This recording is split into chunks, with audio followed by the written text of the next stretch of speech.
guys, welcome back to my channel Red Dragon Revelation Sai. இன்னைக்கு நம்ம ஒரு horror story தான் பார்க்க போறோம். வருண்னு ஒரு பையன் காட்டுக்கு நடுவில் இல்லை ஏதோ ஒரு ஹில் ஸ்டேஷன் போகிறோம்.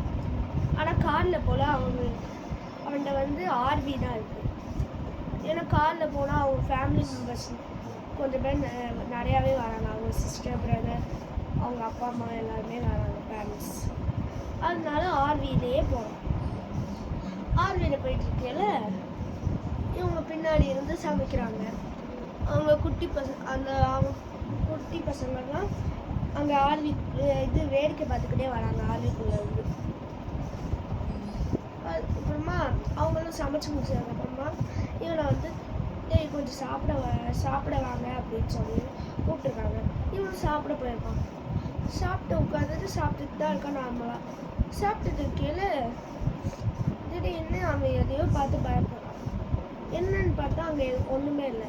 ஆனால் அவன் கண்ணுக்கு ஏதோ ஒரு கருப்பு உருவம்னு கத்துறான். அப்போ அவங்க பேரண்ட்ஸ் பயந்துக்கிட்டு அவங்கள்ட்ட இருக்கிற சாமி பொருள் திருநீர் வச்சு விட்டு படுத்து தூங்க சொல்லிட்டாங்க. தூங்கிட்டு இருக்கையிலையும் ஒரே கனவாகவே வந்திருக்கு. அடுத்த நாள் காலையில் சொல்கிறான், எதுவுமே கேட்கல. அதுக்கப்புறமா அடுத்த நாள் சாப்பிடும்போது அவங்க வந்து என்ன பண்ணுறான்னா வாமிட் எடுக்கிறான், ரத்தம் வாந்தி எடுக்கிறான். அப்படியே பீச்சுக்கிட்டு வருது வாயிலிருந்து. அதோட சேர்த்து என்னமோ ஷார்ப்பான கண்ணாடி பீஸ்லாம் வருது. வந்த போய் அவன் போயிட்டு அதுக்கப்புறமா அவங்க அப்பா அம்மா என்னாச்சுன்னு சொல்லு அப்படி.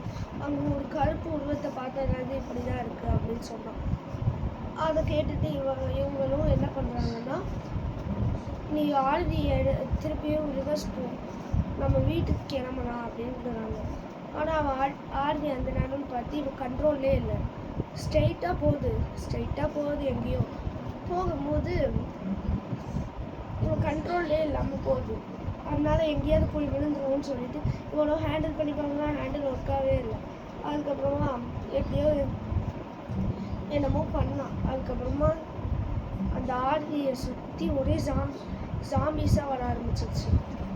சாம்பினா அவன் கனவுல வந்த அந்த உருவம் தான்.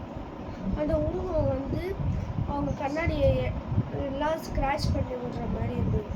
இவனும் காரை எடுத்து திருப்பிட்டு போனான். அப்படியே போயிட்டுருக்கையில திடீர்னு கார் பிரேக் டவுன் ஆயிடுச்சு.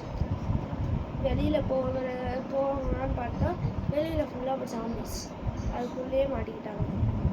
மாட்டிகிட்டு இருக்கையில சரி இன்னொரு வாட்டி மட்டும் ட்ரை பண்ணி பார்க்கலாம் இந்த ஆர்வியில் அப்படின்னு சொல்லிட்டு அப்படியே திருப்பியும் எடுத்துருக்காங்க. எடுக்கையில திருப்பியும் போய் அந்த சாம்பிஸ்லாம் அட்டாக் ஆகும். பீஸ் 1-2 அப்படியே கீழே விழுந்து செத்துருச்சு. எடுத்துகிட்டு போகிறாங்க. பக்கத்தில் ஒரு கோயில் இருக்குது. அந்த கோயிலில் போயிட்டு அப்படி வேண்டிகிட்டு இருக்காங்க. அந்த கோயிலுக்குள்ளே எந்த சாமிஸும் வர முடியல. அதுக்கப்புறமா அவங்க ஆர்வியில் திருப்பி ஏறி போயிருக்காங்க. அந்த ஆர்வி வந்து ஸ்டார்ட் ஆகும். அவங்க இதே மாதிரி ரிப்பீட் ஆகியும் வந்துட்டு இருந்தாங்க. ஒரே இடத்துக்குள்ளே வந்துட்டு இருக்கும்போது அவனுக்கு பயமாயிடுச்சு. ஏன்னா இது ஒர்க்கே ஆகலை. ஏன் இது ஒர்க் ஆக மாட்டேங்குது, என்னாச்சு அப்படின்னு பார்க்குறான். பார்த்துட்டு இருக்கும்போது அந்த நேரம் பார்த்து யாரோ ஒருத்தவங்க வராங்க வண்டியில். அவங்க வண்டியில் ஏறிட்டாங்க எல்லாருமே. அவங்க வந்து கார் தான் எடுத்துகிட்டு வந்தாங்க. அவர் ஒருத்தர் தான் வந்தார். அதனால இவங்க ஃபேமிலியில் உள்ளவங்க ஏறிட்டு அப்படியே குடுன்னு போகிறாங்க. போயிட்டு எங்கேயோ போய் ஸ்டாப் பண்ணுறாங்க. அதுக்கப்புறமா அவனுக்கு திருப்பியும் நைட்டு அந்த கனவு வருது. என்னென்னா காலையில் பார்த்தானோ அந்த கனவு ஃபுல்லாக வந்து அது கூட சேர்த்து இன்னொரு கனவு பயங்கரமாக கிருப்பியாக வந்து என்னன்னா அவனை கொஞ்சம் கோல்டு அவனை கூப்பிட போது அவன் வந்து அவனும் சாமி. ஆனால் இவனுக்கு ஃபில் பண்ணாமல் விட்டுருக்காங்க. அதுக்கப்புறமா அவன் குடுன்னு ஓடி இருக்கான் எங்கேயோ. அவனுக்கு ஆனால் ரொம்ப பயமாயிடுச்சு. ஏன்னா இந்த கனவு வந்து இருக்கும். அவ்வளோதான் கைஸ். இவன் இந்த கெட்ட கனவால் இந்த மாதிரி ஆயிடுச்சு. ஆமாம் கொஞ்சம் மென்டலி டிஸ்டர்ப் ஆகிடும். ஓகே கைஸ், நான் திருப்பியும் பார்க்கலாம். லைக் சப்ஸ்கிரைப்லாம் பண்ணிடுங்க கைஸ். ப்ளீஸ்.